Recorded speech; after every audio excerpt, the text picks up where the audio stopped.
All right. Hello, everyone. Welcome to Kintone Technical Training. My name is Leo, and today I would like to talk about how to create a custom view in Kintone. So let's dive in.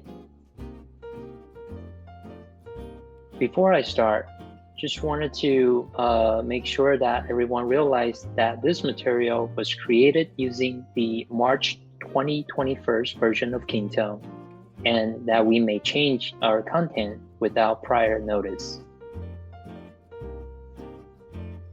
And some of the prerequisites here before you start is that you need a Kintone account and you need to have the assistant administrator's privilege.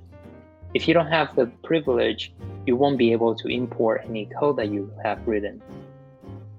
And it's also important that you understand the basic of JavaScript. This video is not for learning of JavaScript, so I won't be talking about the concept of JavaScript, and which is why it's important that you know a little bit about those basics. But of course, you're always welcome to watch this video even without any understanding to JavaScript. The other prerequisite is that you have Google Chrome and Code Editor installed. I will be using VS Code here.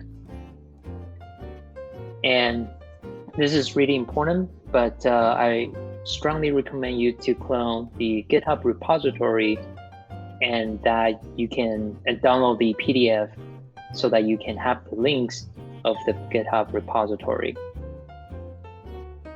You would also need to create the apps using the app template provided in those GitHub repository so that you can install the app prior to starting.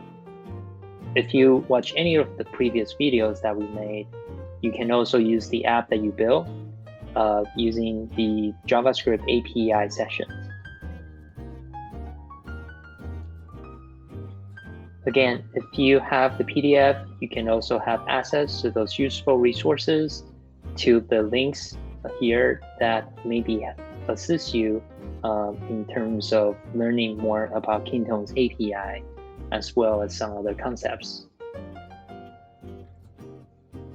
Okay, so let's talk about the agenda. What are we going to build today? And we'll talk about how to design and prepare, as well as some of the coding for today's session. So what will we build? Well, we're going to build something very, very exciting. And you can see it from my screen that we are going to build a sales actual forecast versus budget chart. So let's see here. Let me just zoom in a little bit. So from here, you can see that we are basically, instead of the original list view in Kintone, we're basically building a table chart. And this table would have comparisons of the actual revenue or forecast avenue versus the budgeted avenue, which is your variance. And then it also displays depending on the user itself. So this is very useful in terms of, say, tracking your sales revenue and compare that with the monthly budget. So we're going to build some customizations for your users to see all these data at one glance. Let's talk about how to design the customization itself, even start coding. So it's important to know that there's three major steps in this process here. First of all, we need to identify where are the data source. In other words, where are we getting our data from? Second of all, we want to understand what our data set looks like. This is basically how you structure those data so that you can render it. And third is the view. This is basically the outcome of your code. And in this case, we want to render those data and we want to render them into a table format.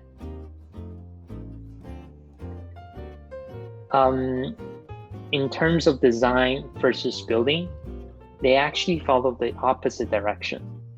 So on the top, if you're looking at the data flow, it flows from left to right, starting from the app where you store all the records. Then we take the records, then we render it. Whereas the design is going to be a little bit more of the opposite direction. So from the design point of view, first of all, we want to know what our outcome is like. In other words, what kind of view we want to render. Is it going to be visual only, or is it going to be interactive interface?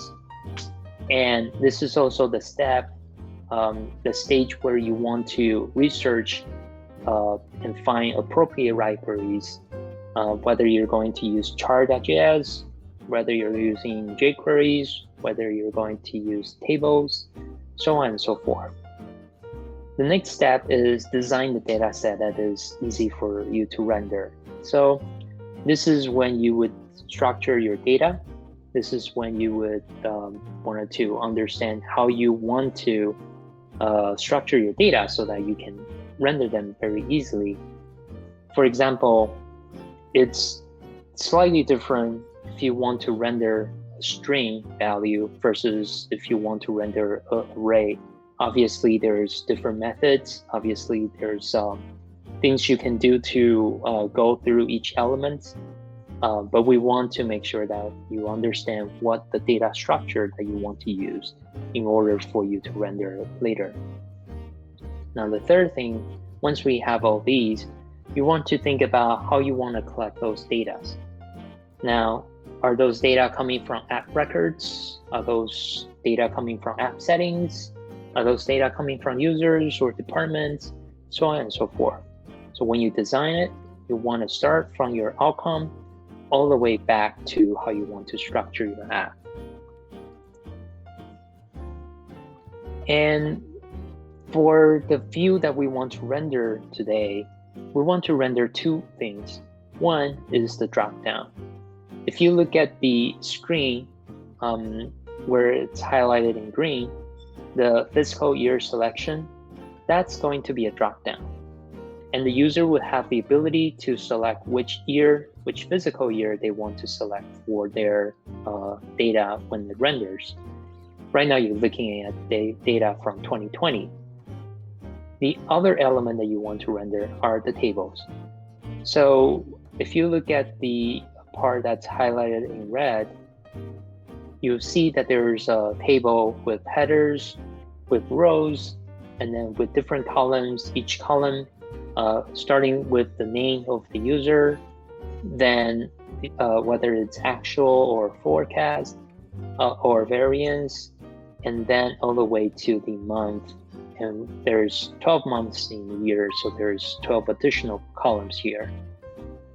And that's what we want to do today. Before we start, it's important to know that when the user opens up this view, we want to make sure that it's rendering using the default fiscal year. So from last year, it would render 2020 versus this year, we want it to render 2021 first, but also giving the user that ability to go back to 2020 later on, which is why we're using a drop-down button here. And we want to make sure that this table re-renders each time when the user selects a different year, a different physical year inside the drop-down. If you have never built a table elements, let's review the structure of table elements here. So it follows a hierarchy here. It starts with one big element, and that's a table element. Inside that table element, there's two sub-elements.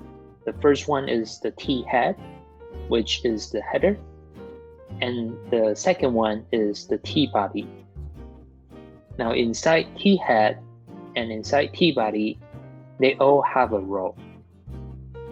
Inside the row, for the header part, it's going to be named as TH, and that's basically your header for the columns. Whereas inside the row for the T-body, it's called TD, and that stands for table data. That's for all the rows of data that you're going to render. Okay, so the next step we want to do is to design a data set that is easy for us to view. So in this case, we know that in our headers, we're going to render out the month, all 12 months from January to December. So you can expect that this data is going to sit in where it says TR, right inside the T-head element. And each month is going to have its own TH element, which means you start with the beginning of the TH, then you put in the month, then you close it, and you repeat that process until you hit December. So that's going to be your headers inside TR under T-head. Now, for your T-body, what this data is going to look like is that each user would be sitting in its own row. So under T-body, each TR represents one user. In this example, I have 3 users, so you can expect that I have 3 TRs under T-body. And then inside each TR under T-body, there's TD, which stands for table data. That table data is going to be your forecast and your target inside each user. So forecast is going to have a value, have one array, and targets is going to have one array, and each array would have 12 elements, and that's matching with the month that we have at the top where the headers are. So that's going to be what the data set is going to look like before we actually render it out. And now that we design what our data set is going to look like, we need to think about where are we collecting those data sources. For the users, I know that we can use the user API, and we can get users from that API and populate them into this data set. For the forecasts, we can get those data from the sales deals, and for the targets, we can get those data from the budget app. So the coding flow or the data flow is opposite from the design flow. When you actually do the coding, when you actually think about the data flow, we will think about where the data are, where the data source is located. And in this case, we have 3 locations, which is where the user's department information, and then the sales deals app, and then budget app. Then we want to restructure, after we collect those data from each data source, we want to restructure and create one data set by combining all those 3 points of data records.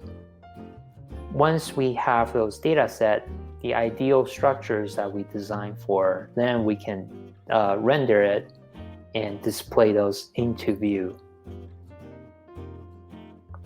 So again, just retrieve the data from your data source. And then one thing important to know that because we are going to give the user the ability to render the data based on the year of selection. So it's important that we understand that there is going to be a conditional data retrieval. We'll give it a range, a filter, and a query so that it only provides the data of what we're asking for. Then we create the data set, create that data structure, then we render each data, render it into HTML, and then that's also when we would attach event to it. This way it becomes interactive and the users can select which year of data do I want to display. Okay, so let's prepare how we can get this done. First of all, we need to create a budget app. Now, if you look at the slides here, in the budget app, I only have 3 fields. I have one date field, and I have one user field, and I have one number field. It's important that you match the field code with this slide so that the code, when you use our code to render, it won't break. So, going to go to my Kintone app, and I already have the app template installed. You can get those app templates from the GitHub, which is right here, and I just manually create a budget app.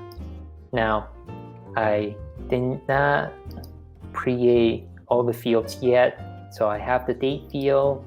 Again, this is the field code. Make sure this field code match with what we have on the slide right here. So this is date with capital D. It's case sensitive, so make sure you match that as well. And then we have a wrap, and then we are going to create a number field, and this is going to be called target. And that field code needs to be target as well. Now, I know that this is a pricing, so I'm just going to add $signs to it. I'll give it a default value of 0, and I'll have 2 decimal places to display. I'm also going to check on the thousands separator, just so that it looks a little bit nice. Click Save, and I will save the form so that I have this. All right. So the next thing is we want to set up a custom view inside the Sales Deals app.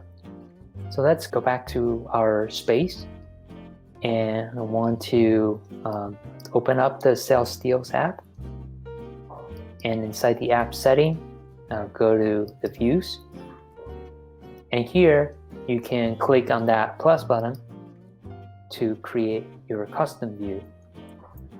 I'm going to name this the Sales Actual Forecast, Sales Actual / Forecast, and we want to select the custom view.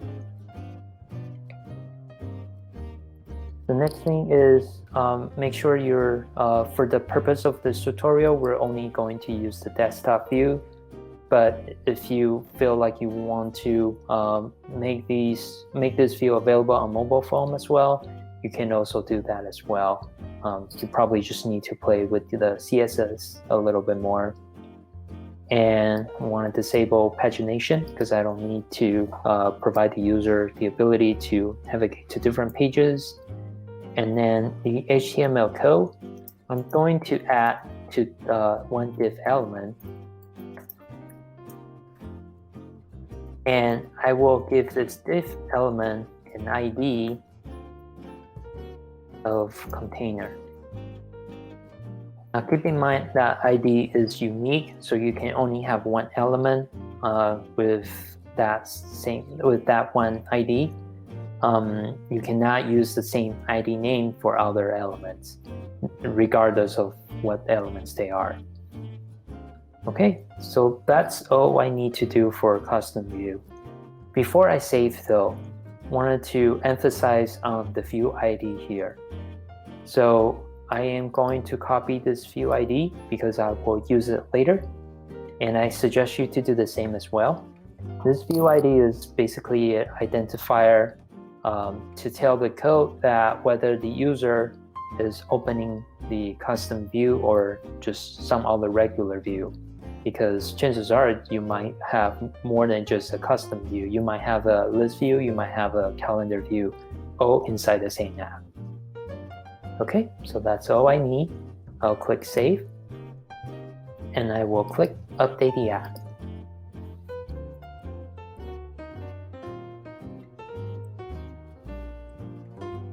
Okay, so this is your custom view. Obviously, there's nothing here just yet, but you can select old records and you can still go back to different views.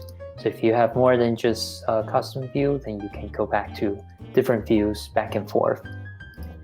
So the next step we want to do is just to add some records. This way, once we set up the code, we have some records to show and to display. So I am going to add 2 records in the sales deals app, and I will also add 2 records in the budget app, and then we'll kind of post the session here. I'll import the CSV data that I have prepared for this session, and you as the audience, you can just continue to add more records on your own so that there are records for you to display once we set up the codes. So for sales deals, the important field that we want to have values for is, first of all, the wrap. I'm going to enter one for Leo Kintone, and the next one is the date, and then the deal size, because those are the 3 major things that we want to display later.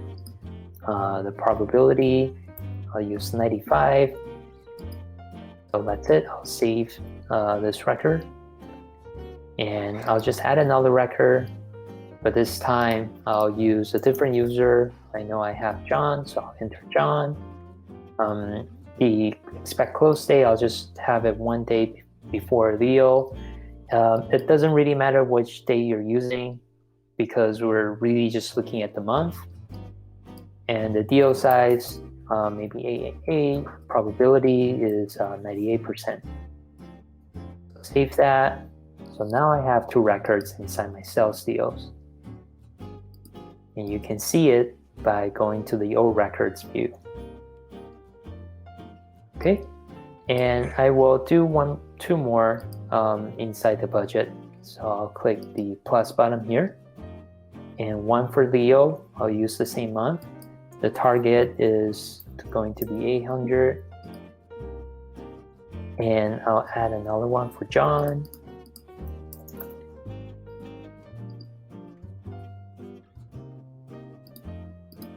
And then again, the date doesn't really matter.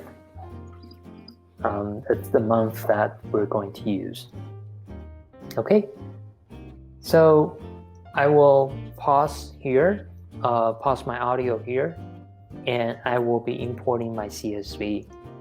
Now, while I'm doing that, please continue to add more records on your own inside both the Sales Deals app and the Budget app. Use as many different users, as many different months as possible. All right, welcome back. So I hope you have taken some time to include some data into your Budget app as well as the Sales Deals app. Okay, so inside my Sales Deals app, if I go to All Records, you can see that I imported many records here. You can see there's about 300 here, including the 2 that I have input before the break. All of them has a rep, has expected date, close date, and has the deal size, which is the amount of dollars, and the forecast value. And inside the Budget app, I've done the same thing. It has the rep, it has the target, and it has the date. Great. So next thing we want to do is more preparations. So first of all, because this is HTML element, and if you have experience creating your own HTML element, you'll know that there's kind of like a default styling for Chrome browser, and it's going to look different from Firefox browser and possibly from Safari browser or any other browser. That's because each browser has kind of like their own styles for the HTML elements that you created. So to kind of like to make sure we standardize the view element to make it looking more close to what Kintone looks like, we offer this 51st modern default CSS file. And here you'll see if you want to follow the style that Kintone uses here, you would have to create your element by providing the class that's written here, and this is specifically for table. So starting from the table element, the top, you need to make sure that you have a class of Kintone plugin -table, and then inside the T header, inside the row, inside the TH element, you need to make sure that your class is Kintone plugin -table -th. And if you're using, let's say, a title, then you need to add another element, the span element, and put a class of title in there before you actually put the title name. So just make sure you create your table element following using the class name here if you want to mimic the Kintone's styling.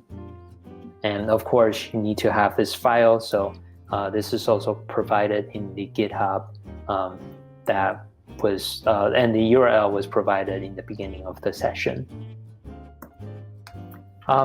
Same thing for dropdown, but it's actually a lot easier. So you have to create a div element and give it a class of Kintone plugin -select -outer, and then another div element with the class of Kintone plugin -select, and then all the rest would be just the elements without the classes. And you can see the output on the right hand side. Okay, so again, from the GitHub, you would have this customized.js file, and you would need to remember to change two things. First is your budget app ID. So because we're making API calls and we're trying to get data from budget app ID, it is important that you mention which app ID you're going to use. And it's very easy to find out what app ID it is. So if I go to my budget app here, you can see that from the URL, and you can see that my budget app ID is going to be 31. For the custom view ID, now remember when we create the view inside sales deals, the custom view inside sales deals, there's a place where you have to, where it says your view ID, and that's exactly the number you need, which is this one, your view ID, and that's where you would put it here inside the customized.js.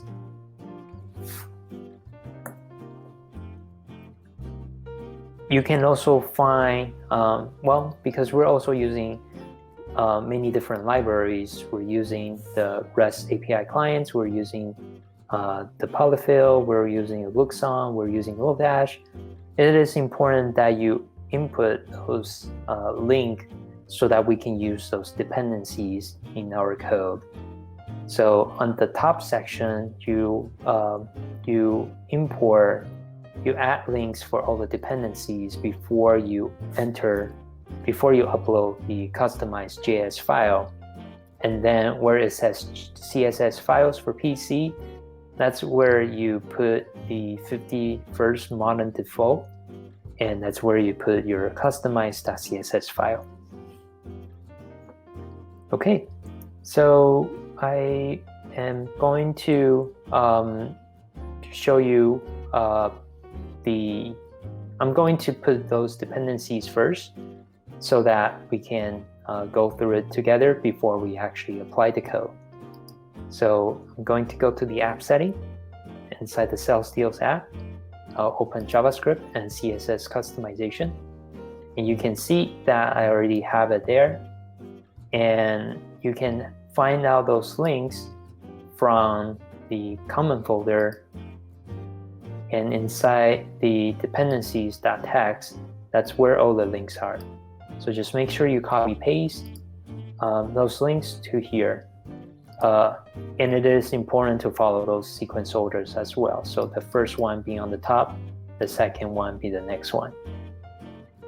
And then inside the common folder, you'll also see the two CSS files that I use. So please make sure that you add file and upload those files here.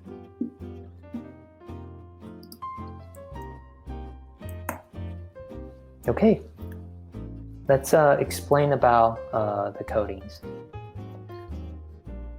In the customize.js file, this is all the functions, well, not really all the functions, but those are the most important functions that you would need to look at. Now, starting from the one on the top, we have a build data function. Now, this function is going to be used to retrieve your data, and it's going to be used to create your data set. The create table HTML and render table HTML, they are two different functions, but they are used for rendering a table element when the user opens up the view. And the create dropdown HTML as well as the render dropdown HTML is going to help you render the dropdown. Now, we also have an event handler called index handler, and that basically is just a function that calls all the other functions as needed, and we need to have a place to activate that index handler function. So we're going to attach an event listener and make sure that this index handler activates when the user is inside the list view, which is the app.record.index.show. And we will go into each function's more deeper dive later on. Great, so let's start with the hands-on number one, which is we want to try to retrieve the data from 3 different resources, and we want to create a data set from using those data. So where are we getting each data set from? If you look at the graph here, if you look at the data source, we need three major data. The first is the user and department information, and then we need to get data from the sales deals app. We need to get data from the budget app. You can see that how we use those in the data set. First of all, it's going to be an array of objects, and then inside each object there is a user, and each user is going to have its own object of forecast, which is coming from the sales deals app, and then target, which is coming from the budgets app. And this is what the function looks like for build data. Again, it's for trying to retrieve the data from 3 different sources, and we want to create our data set. So you can kind of split this code into 2 major sections.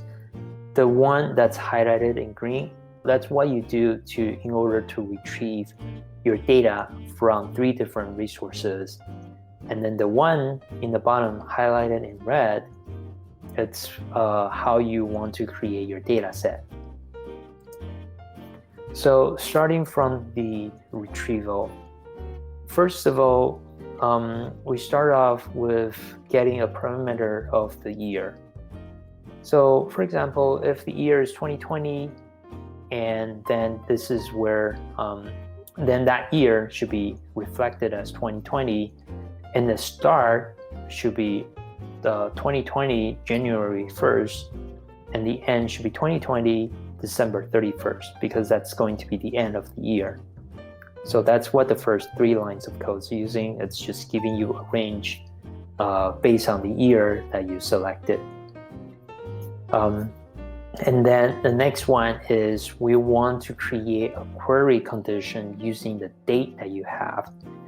Basically, in Kintone, you can pass a query in order to filter the records that you want to retrieve. And what we're doing here is that we want to make sure if the user is using 2020, then we want to fetch all the records that's bigger than 2020 of January 1st, but smaller or before 2020 of December 31st. So that's going to be our sales condition and target condition.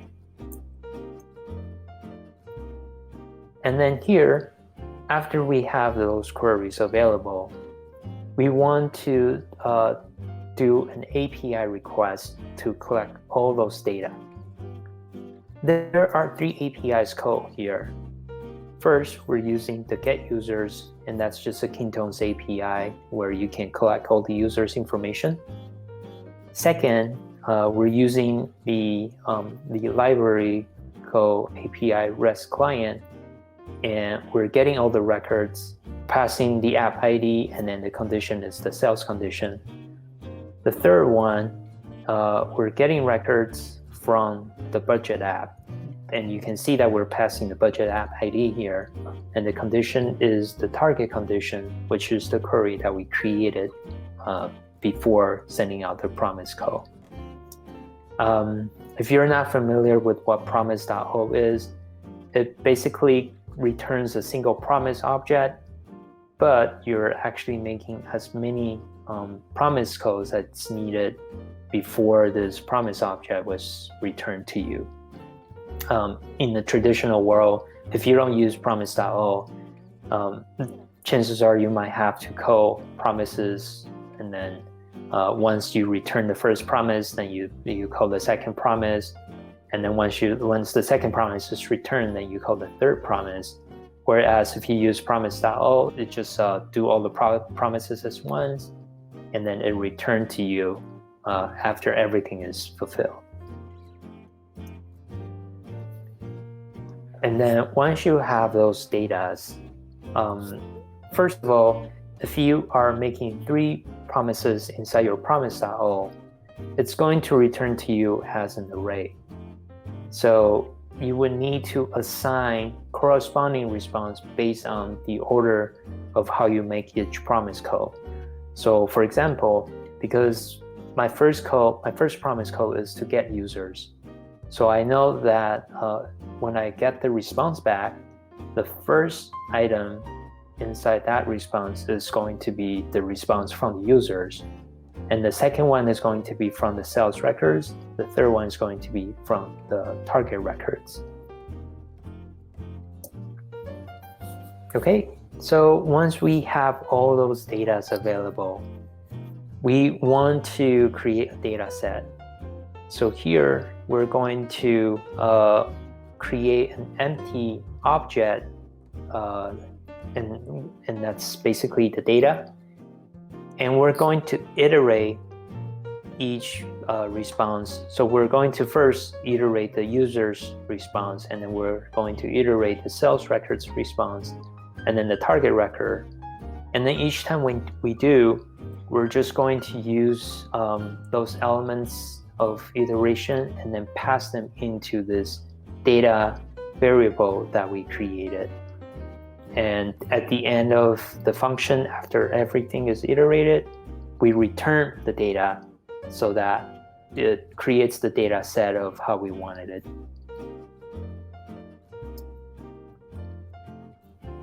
All right, so we hang there. We basically went through one of the toughest part. The next thing is a lot easier. So once we have this build data function available, we just need to find a way to use it, to initiate that function. So we basically, if you look at the bottom of this code, we have kintones.event on app.record.index.show.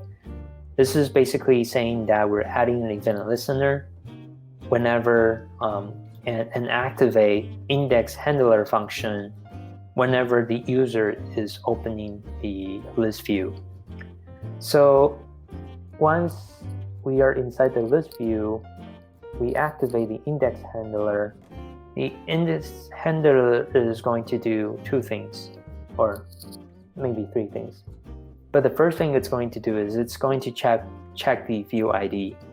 Now remember that we have a customized view ID.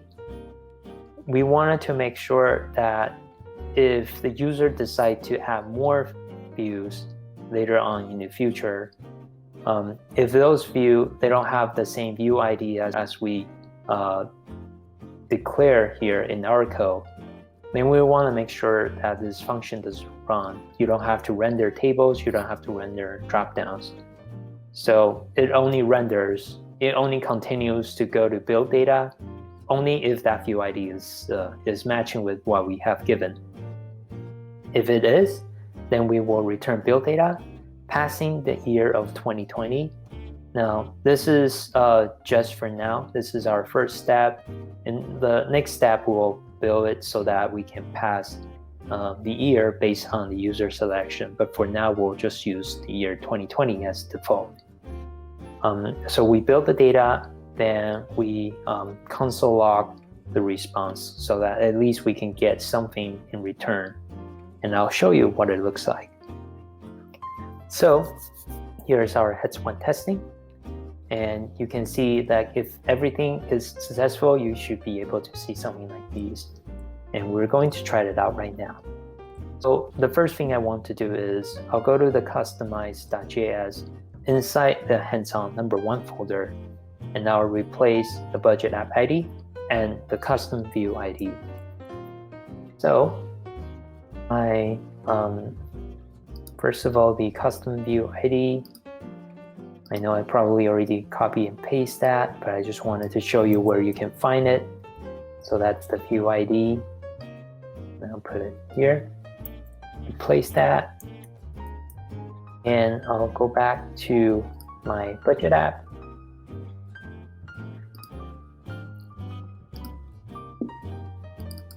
And that the app ID is here.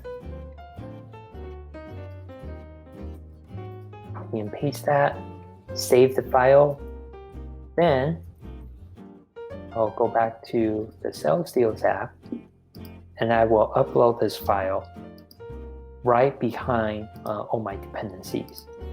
So if you go to app setting, JavaScript and CSS, so all you have to do is click app file, assuming you already have all the dependencies, and we'll upload customize.js. We'll click save and update the app.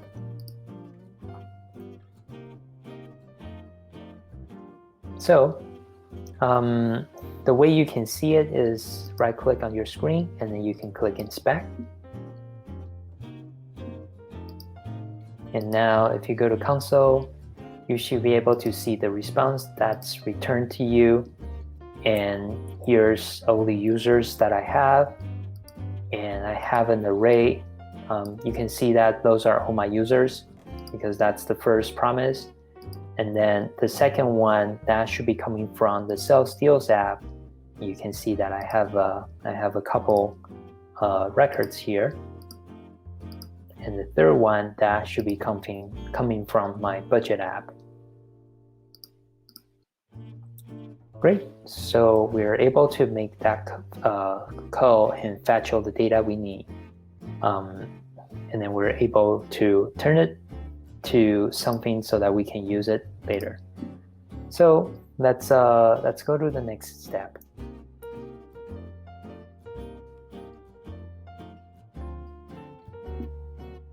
Okay, so what we just did in hands-on number 1 is we fetched the data from 3 different data sources. We got the data of the users, we got the data of the sales deals, and we got the data from the budget app. Now let's think about how we want to render those data into a table. Again, just a reminder that if something is not working with your file, make sure you have your budget app ID and your custom view ID. Yours might well be different from the one that you saw on mine, so make sure that you use yours. And once you have those available, just make sure you upload them. And the customize.js should be the last file after all the dependencies has been installed. And make sure you update the app. Okay, Just kind of like a review. This is the table that we're going to create, and we have two functions to make this happen. We have the create table HTML function, and we have the render table function. And the difference between the two, it just creates the HTML code itself, but it's not really rendering. Whereas the render table, it's going to put what HTML that you have and replace that with the element that you have created inside the custom view. And that's the purpose of why we create a div element with the ID of container in it. If you remember, inside our custom view, we added one line of HTML code, and we're going to use that. We're going to replace that with the table HTML that we created here. All right. So one of the things that I haven't explained is the Lodash. So remember, one of the link inside the JavaScript, one of the dependencies that was provided, that was Lodash. And what Lodash does is that it gives your JavaScript an additional functionality, such as iterating arrays, objects, strings, so that you have more controls with it. In this case, using Lodash so that we can replace the HTML element that we're going to use after getting those data from the data source. So in this example, just make sure that your HTML code, they should have a wrap, that starts with a last name sign, and then a percentage mark, and then put whatever code that you have inside there, so that Lodash can use those code to replace the value and provide the correct value inside your HTML elements for you.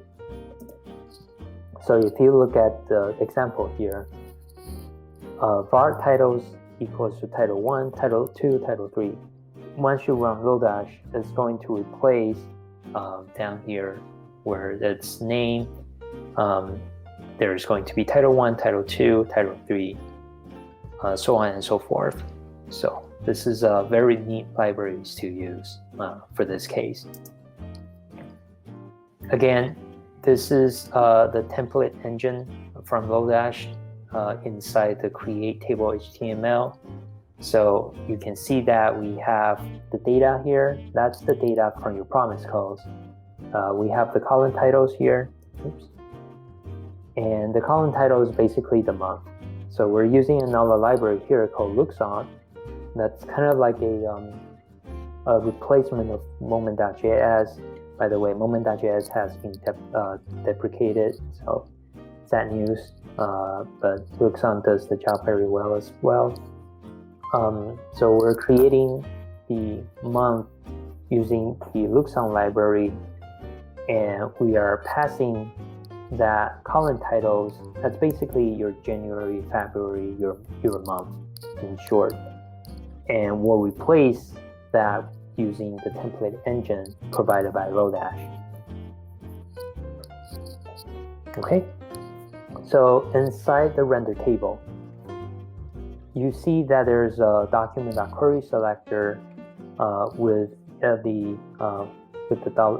the number sign of container. So this is basically the div element that we created inside the custom view, and we're going to basically create or put HTML element inside that element that we selected here. So again, we need to have a way to activate that. So again, we're making sure that this code is activated when the user is in the list view, and we'll check the custom view ID first. So if they're using a different view, then this code doesn't get activated. It doesn't continue.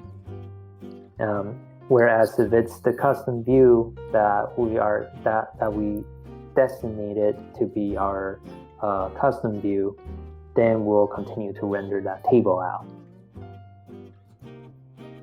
Okay, so we'll do that testing again. So from the hands-on 1, I'll go to the hands-on 2 customize.js file. Again, you can have the same version from the GitHub, and it will be inside different folders. So if you go to hands-on number 2, you can find that same file here. Before you paste it, just remember to update your app ID. So my budget app ID is 31, and my custom view ID is this number. Okay, save the file, and back to the Sales Deals app. I'll go to my app settings, JavaScript, and let me close my consoles real quick. I'll delete this file. This is my hands-on number 1, and I'll add the file from number 2.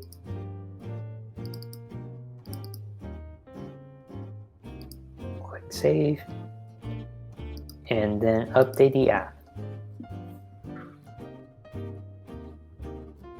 Okay, so now you're already looking at the difference. Now I'm able to render some values here with numbers for different users, for John Doe, for Jane, for Katie.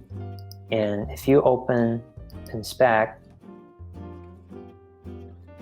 if I go to the console, you can now see that okay. Yep, there you go.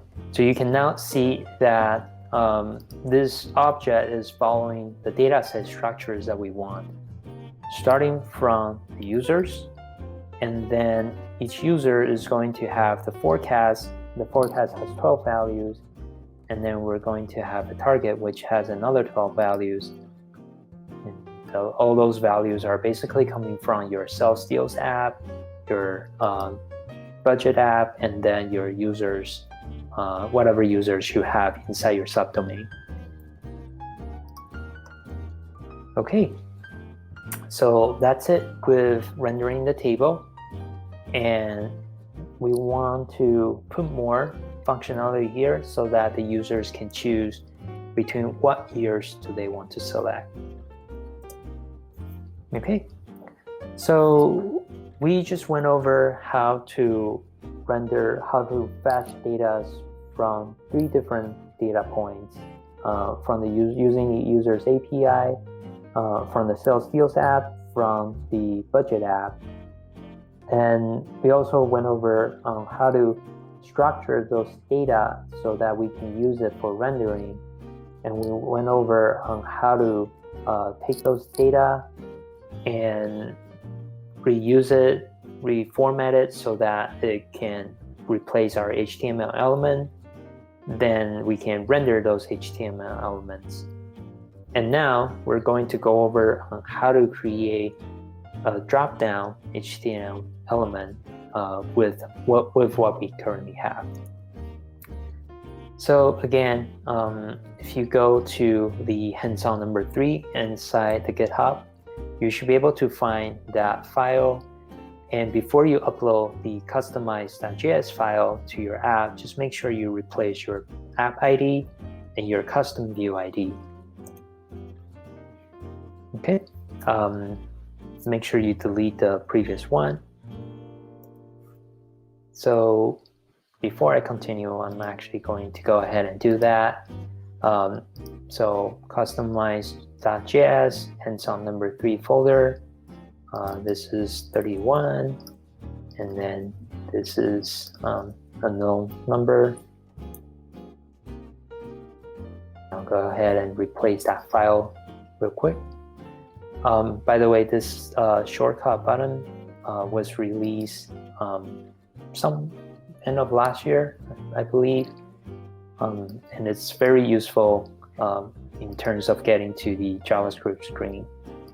So let me delete the original customized.js file, and I will add that new one. It's coming from my hands-on 3 folder.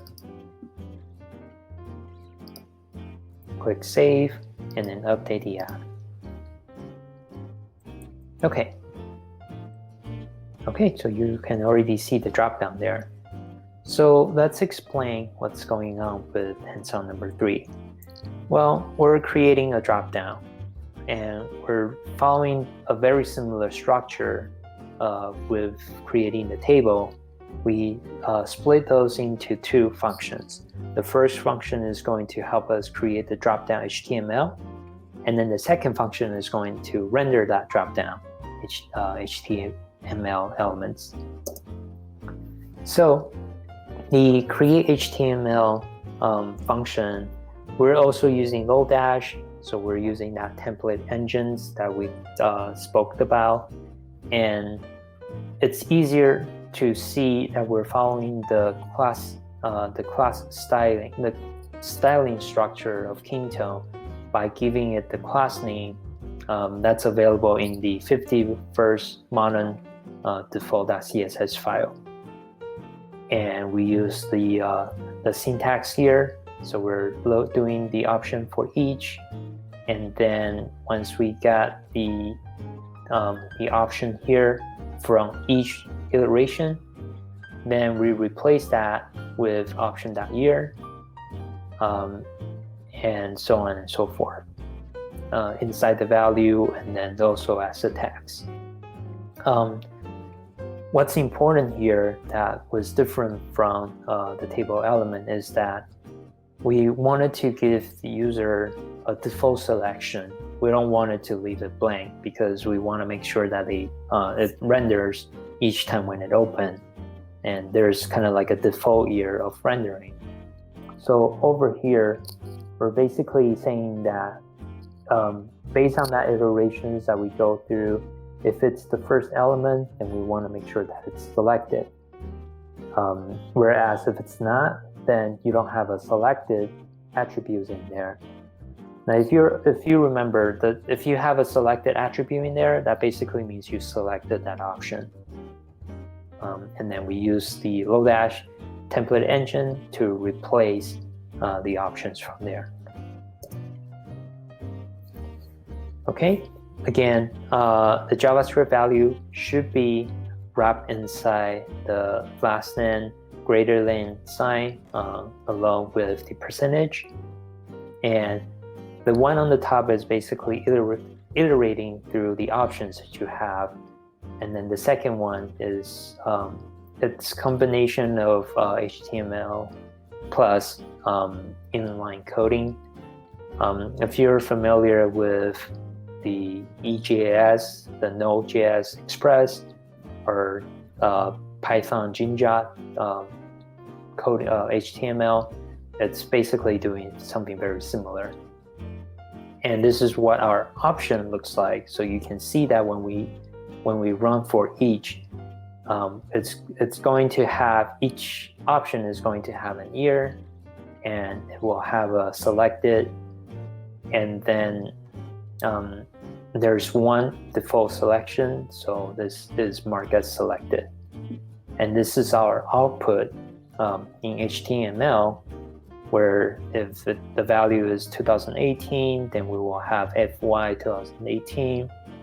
And then this is basically where that selected attribute is located after you pass that in. And this is the outcome. Okay, definitely play with Lodash.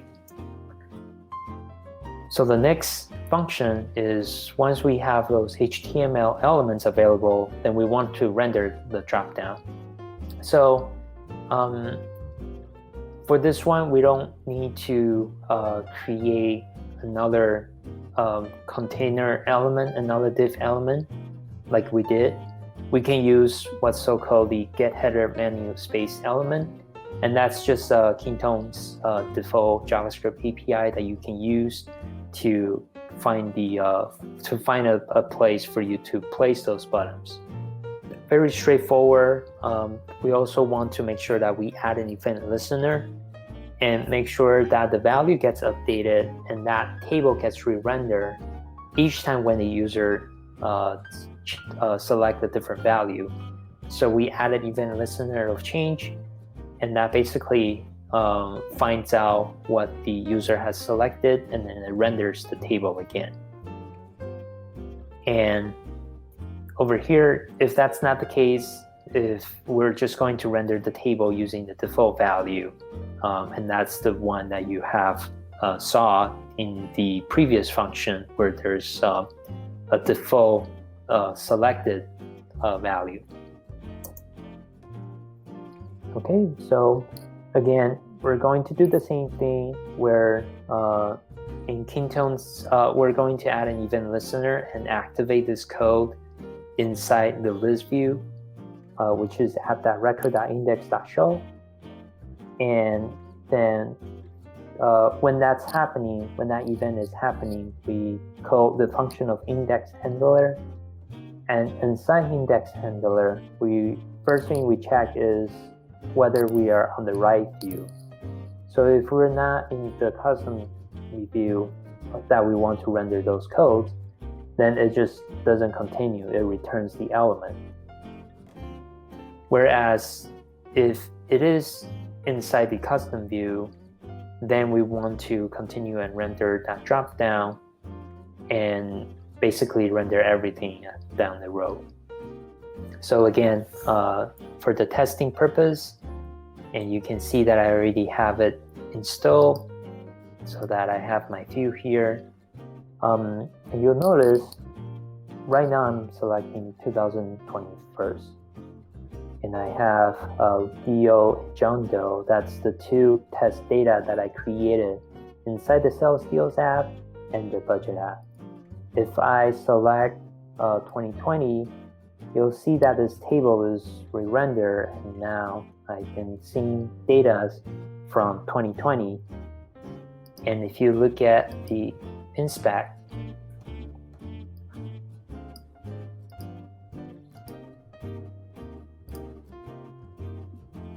you'll see that the data is changed.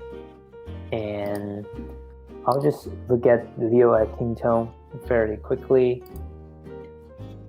And you can see that our data was from March, and because this is the index number, so it doesn't start from 1, so one number behind the actual month it is. But yeah, that's you can expect that this is doing the right thing when you change the dropdown. Okay, so key takeaways.